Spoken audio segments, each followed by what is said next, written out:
जिनको आप कह रहे हैं कि राम के ऊपर क्वेश्चन किया है वो मुसलमान था क्या? हाँ? कौन? सैयद शहाबुद्दीन, इमाम बुखारी, ये सवाल कांग्रेस सरकार ने किया था। अरे सुनिए, अभी असदुद्दीन ओवैसी, अरे सर, सरकार ने ओवैसी, शौकत अली, अरे क्या झूठ मत बोलिए सर, झूठ मत बोलिए। जब ईद आती है तो ये हमसे सुनना चाहते हैं ईद मुबारक, और जब दीपावली आती है तब हमसे कोई राम राम करने नहीं आता। कि रामचंद्र कह गए सिया से ऐसा कलयुग आएगा कि राम लला तो कागज देंगे, बाकी कोई ना दिखाएगा। मैं पूछना चाहता हूँ, इमराना के साथ भी तो बलात्कार हुआ था और फिर मौलाना ने फतवा दिया था कि वो आज से अपने ससुर ने जिसने बलात्कार किया था, ससुर की पत्नी हो गई और पति की मां हो गई, वो धर्मगुरु था। आसिदी जी से बोलना चाहता हूँ कि आप दिवाली के शुभ अवसर पे अपने घर में दिया जलाएंगे और राम राम बोलेंगे। जो हमारी दीपावली पे राम राम कह के हमें बधाई न दे, हम उसकी ईद पे ईद मुबारक करने की कोई जरूरत नहीं है। अपने अपने मनाओ, ये गलत है। आपने कैसे कहा राम राम नहीं बोलेंगे? आपने कैसे कहा नफरत सिखाएंगे? हम सिखाएंगे, हमारे बच्चे नफरत सिखाएंगे। ऐसे हम राम राम सिखाएंगे। आपको शर्म आनी चाहिए। आप हमसे ऊंचा बोलेंगे, हमसे ऊंचा बोलेंगे। आप सिखाएंगे, आप सिखाएंगे हमको।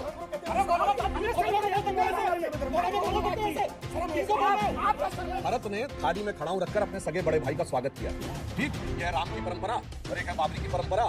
औरंगजेब ने सगे बड़े भाई दारा शिकोह का सर काटकर थाली में रख के स्वागत किया था। अब ईद मनाओ, चाहे दिवाली, अपने घर में क्या चाहते हो देख लो, राम की परंपरा या बाबर की परंपरा।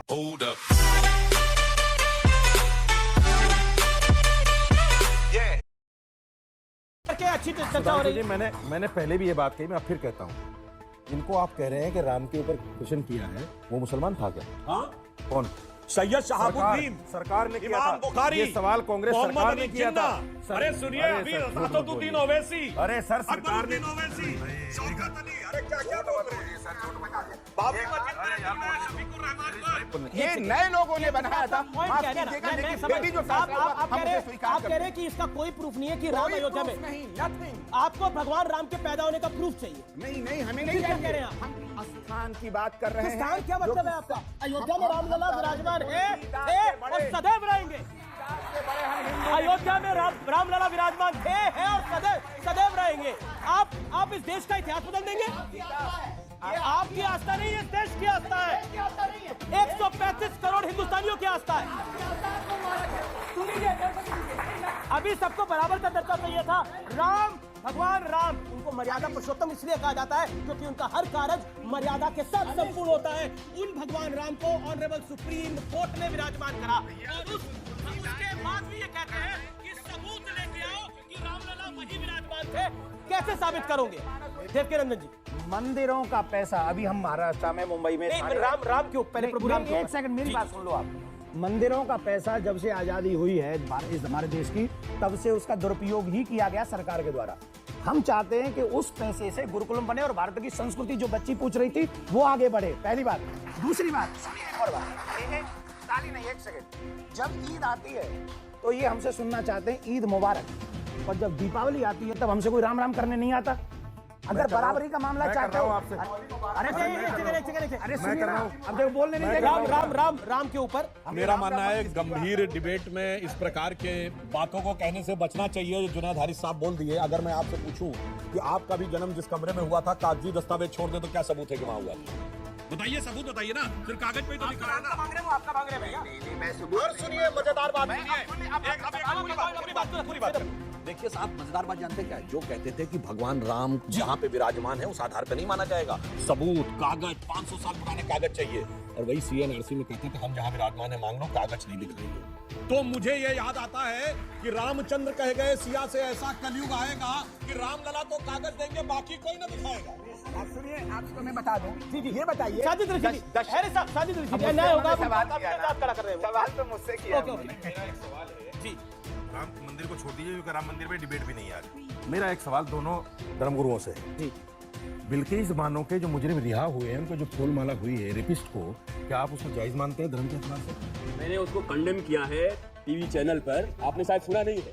चाहे वो बिल्किस बानो हो, चाहे बबीता हो, चाहे सविता हो, चाहिए कि नहीं, चाहे वो कोई भी, आपने सुना हो चाहिए कि नहीं, कौन समर्थन कर सकता है? अच्छा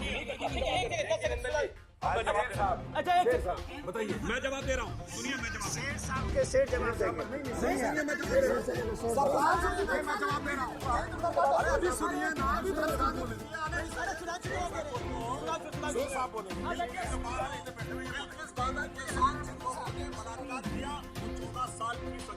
बाहर आए हैं मकान आने के बाद पूरी बात सुनिए, 1 मिनट पूरी बात होने दीजिए, पूरी बात होने दीजिए। अरे भाई पूरी बात सुनिए, सुनिए बात तो पूरी बात सुनिए। आपने सवाल पूछा। अरे भाई बात तो पूरी होने दीजिए। सवाल तो सुनिए क्या है भाई। मैं पूछना चाहता हूँ, इमराना के साथ भी तो बलात्कार हुआ था और फिर मौलाना ने फतवा दिया था कि वो आज से अपने ससुर ने जिसने बलात्कार किया था, ससुर की पत्नी हो गई और पति की माँ हो गई, वो धर्मगुरु था, धर्मगुरु था। इमराना को जवाब दो, हमने इमराना को कंडेम किया, इमराना को जवाब दो, हमने इमराना को कंडेम किया, कंडेम में भी कर रहे हैं। बड़ा नहीं हो सकता, क्यों बलात्कारी की पत्नी हो गई। अपने सवाल तैयार रखिए।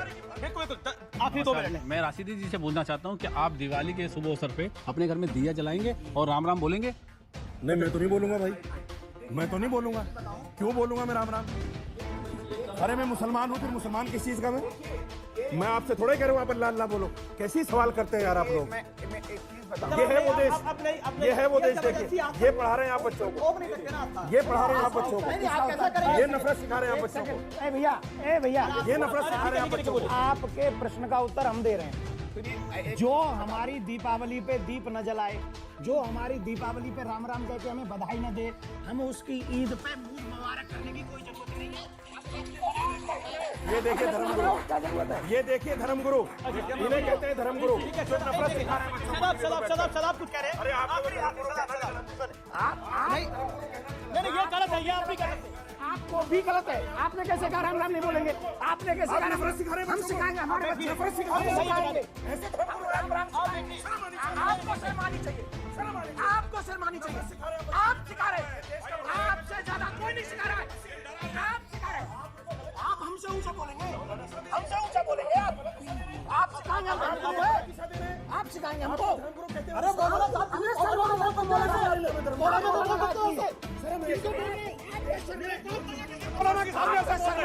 सुनिए बड़े ध्यान से, उन्होंने बेसिक ये बोला। गंभीर चर्चा है। सनातन आस्था का अमृत काल। संस्कृति का अर्थ पहले यहाँ बैठे लोग जानते हैं। संस्कृति में क्रि शब्द है, करना को बोलते हैं, क्रि शब्द से धारण करते हैं।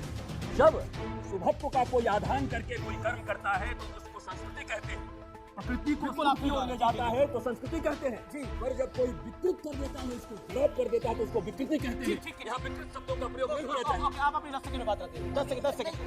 देवकी जी ने कहा कि जो ये पूजा ना करे या राम राम पूजा नहीं बोला, उन्होंने नहीं बोला, उन्होंने नहीं बोली है बात, उन्होंने नहीं बोली है बात। नहीं बोला, पूरी बात नहीं बोला, झूठ उन्होंने बोला जो तुम्हें दिवाली की राम राम वो करे। पूजा नहीं बोला। आप दिवाली मनाएं, कोई ईद मनाइए, दोनों की आस्था नहीं। बिल्कुल यही बोला इन्होंने। आपकी आस्था में नहीं चला, क्यों चलूंगा? देखिए सुनिए, आप सुनिए, मैंने क्या कहा आपसे, आप सबने सुना। जो मेरी दीपावली में इन्वॉल्व हो, मुझे उसकी ईद में मुबारक क्या जरूरत है? यही बोला मैंने। ठीक है, बिल्कुल देखते रहते जब शांत हो जाइए। अब आखिर में आपको कुछ सुनना है। जी जी।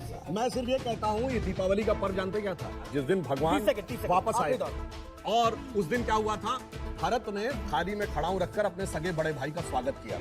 ठीक, यह है राम की परंपरा और एक है बाबरी की परंपरा।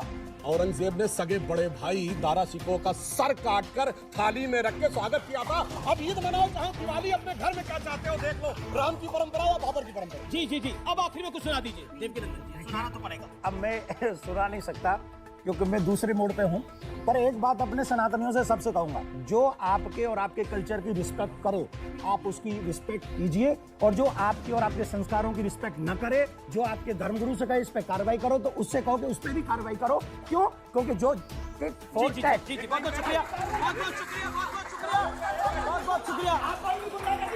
अंत में देखिए, आचार्य जी ने कहा कि वो दूसरे मोड में है तो मैं मोड चेंज करके बोलता हूँ। रामलला का धाम बन रहा है और हम खूब सुने ना बचपन में राम जी का भजन, ठुमुक चलत रामचंद्र बाजत पैजनिया। पर जरूरत पड़ेगी